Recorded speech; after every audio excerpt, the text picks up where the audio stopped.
To have a dig action. All right. So anyway, let's get to the recap real quick. We'll do that, and then I'll hop out and grab dinner, and we'll go on to making some random tables. So,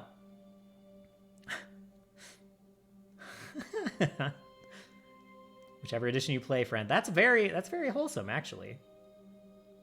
That's very wholesome. That's surprisingly wholesome.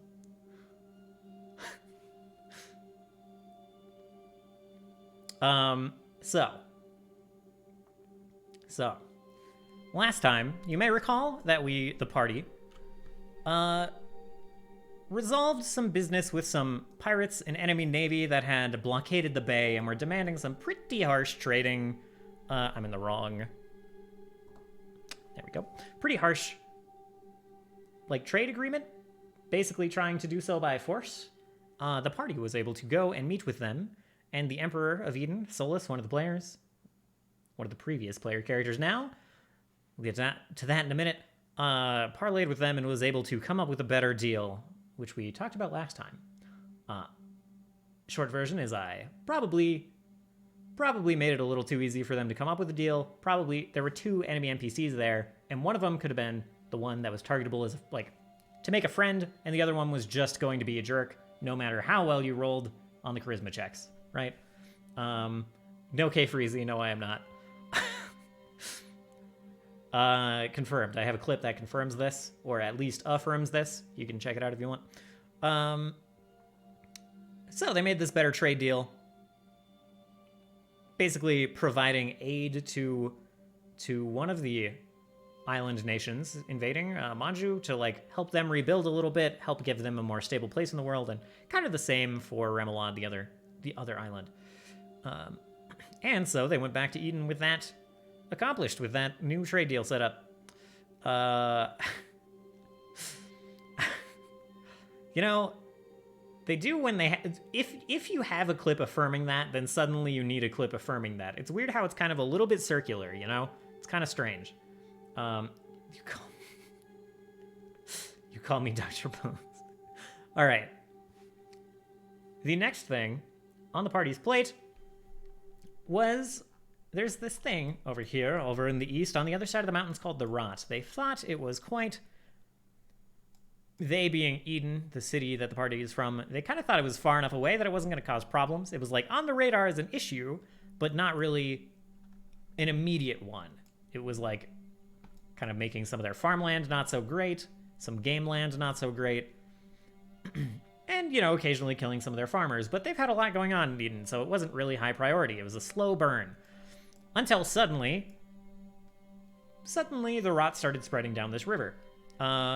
So Solus sent someone to investigate. Well, Ludwig, another former player character, a currently shelved player character, sent another former player character to investigate, which they found that there was, like, the Rot is the corrupt emperor. Hashtag cut out the Rot. Hashtag impeach the Rot. Anyway. So, this scout found that one of the new divinities in the world, the Guardian, a kind of like stag forest spirit that keeps threats out of this forest, roams the forest, kicking out undead and bandits and other such unsavory things. The scout saw this spirit up here, up by this lake, a little ways upriver from Eden, in the mountains. Found this creature, like, bleeding out basically into the lake, and wasn't able to find out a whole lot more than that, but that's enough of a chunk of information, enough of a unsettling scene for her to come back and be like, yeah, there's some weird gaudy stuff going on, and it doesn't look great. Eden has never been more secure. How about never? In the campaign, Eden is at its most secure right now. For sure. So after the party was done dealing with the pirates, that was found out while the party was away. The party came back, met with kind of one of the council members with kind of the oracle of the new divinities, the new gods that have been popping up after the old gods were sealed. Talked with her to get some information about the Guardian. She just kind of confirmed that, yeah, he's a nature spirit. seems to be somehow tied to like the health of this forest here. Kind of asked the party not to kill him if they could avoid it. Preferred that he would be saved, not murdered. And that, you know, he could probably be healed. So, offered to go with the party if they needed as well. The party was like, well, one of the people in the party was like, actually, we have this other priest that we can haul along. He's slightly less important than you and slightly more grumpy, so we're going to be more happy if he dies. We'll take him along. So they go and they grab this cleric of Denala, the prior, like, nature god that the Guardian kind of inherited some of his power from. Grabbed him and said, hey, council member Numeri said that you would join us for this. So, grabbed him, brought him along, headed upriver, saw that it kind of progressed, like, river got kind of darker and darker as they went up. There was this kind of strange sediment in it. The overgrowth near the river was not dying from the rot. In fact, it was spreading. It was like growing at a kind of like, it was mutating basically. And overgrowing in kind of like weird, grotesque, tangled ways. Oh god. Better, wealthiest, and the second most powerful emperor since Adam. Yeah, out of the two, yeah, it's looking pretty good. So, as they got close, they were approached by Eve's friend, Eve's hireling, another member of the Assassin's Guild, that she brought along to kind of help scout this area out, help in case things got dicey, and apparently left him there to like keep an eye on things and to help whoever showed up. And the party showed up kind of like a week and a half later, longer than really intended, by Eve. And yeah, approached the party and was like, great, it's good you finally showed up. This is bad, there's a bunch of ghasts over there. I got an injured Bronze Darter, someone from basically like the Adventuring Guild back there. So if you could help out with some of this, that'd be great. I haven't really found out much more than that because I've been babysitting this guy behind me. And of course, he was talking to the newest party member. There was kind of a funny interaction talking to the newest party member, Loki, who was like, I guess not newest anymore. We skipped right over Bug. We have to talk about Bug in a second. But Loki was like, who are you? Who's Eve? I don't really know what's going on. I don't know. I'm not about this. And the scout was pretty annoyed to hear that. So let's rewind a little bit. Let's talk about Bug, the newest character for Moto.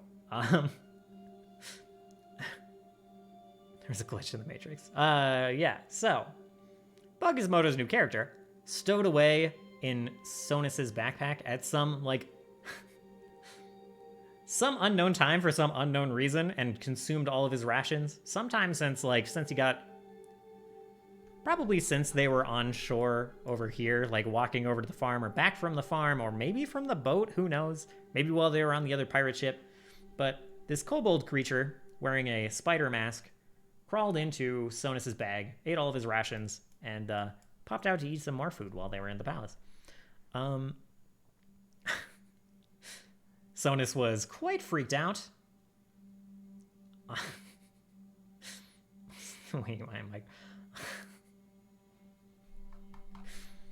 Sonus was quite creeped out by this thing that appeared from its bag, and even more creeped out by the self-animating spider mask on top of his head. It seems like there's some... It seems like the mask has its own consciousness on top of the kobold's consciousness, and they kind of like speak for each other, act for each other a little bit, and it's I don't know, I'm enjoying the character a lot so far, and I don't want to like, I don't want to talk too much more about it, but that character has some interesting stuff going on. Basically offered his help as a healer to the party, said like, you need help, I can help you. And I don't actually remember many of the details of the conversation after that. I feel like that's kind of all there was. The party was like, okay. And so it was. So they went off with this this druid kobold that they just met off to the rot.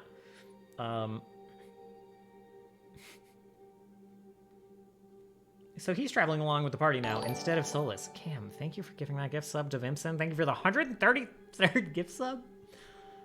Good God. Thank you. Thank you. I can't even fathom that. Okay, I'm just gonna keep going. All right. So the party healed this bronze darter that was with the rogue,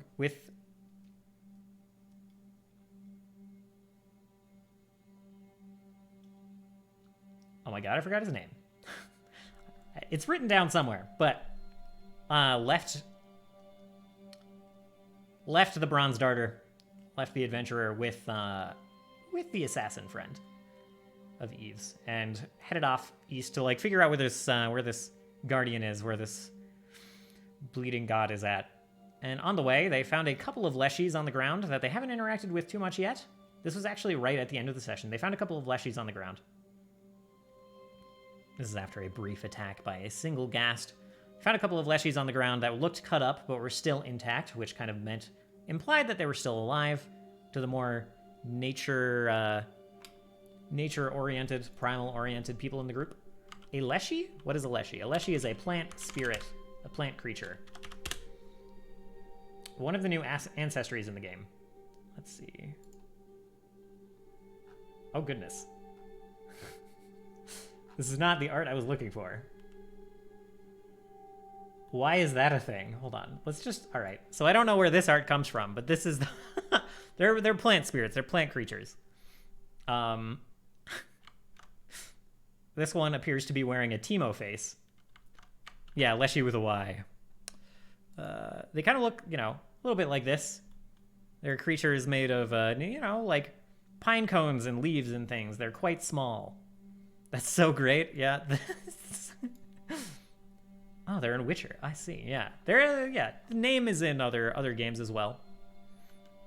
They're pretty cute. They're pretty great. I think they're all small. Yeah. I thought it was... No, it was not quite that wild. Just a kind of strange sombrero nut wearing, Teemo face wearing vine creature. Ooh, off to feed and lol. Good luck. Feed responsibly. Don't want to bloat anyone. They go up to medium. Oh, okay. Nice. I didn't actually know that. I know that, like, Oh, okay. Well, all right. I didn't know that. Yeah, they're a little grooty. Sombrero nut does sound fairly Rule 34. So anyway, they found a couple of those. One more spindly one, like the Sombrero Man, and one more bulbous one, like the other one we looked at, the pine cone body. On the shore of the lake, they fetched one with a lasso and then like ran down to grab the other one. I think only the small one is the leafy one. Oh, okay. No. Oh, hello, Lunchbox. Welcome. Hi. Right in time for the tabletop stuff. How are you doing tonight? I don't know what's with the sombrero nut. I don't know. I'm confused. Like I said, I was surprised to see that art. I don't know where it came from. I'm unsure.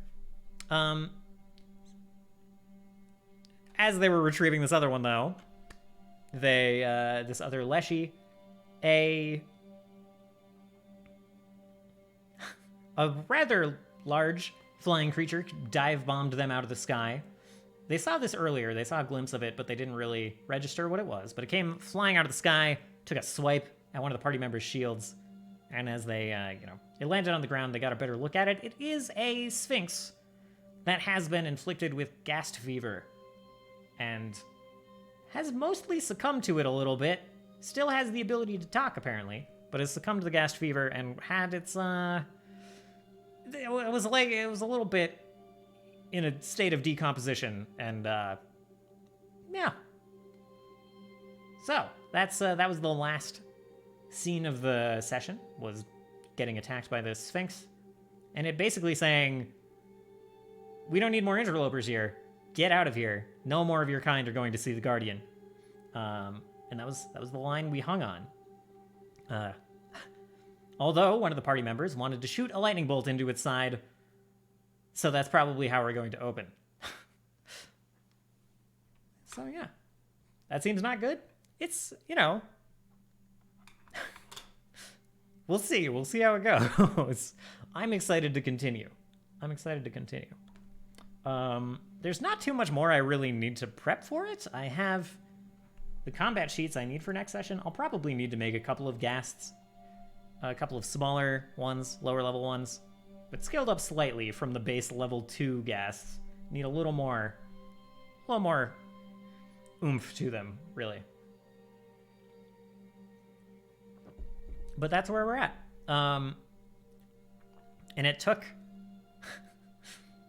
It definitely took longer to burn through this content than I thought. I thought the party was just gonna like run up there and like get to the end of find the Guardian, deal with that situation in like 2 hours. I thought it was gonna be done so fast, but it took a little bit longer. It took a little bit longer to take care of everything, get through the roleplay sections, especially the roleplay section where we're like introducing a new player character in. That always takes a while, and it deserves to take a while. It's an important thing. Oh my god, Vincent, I love that.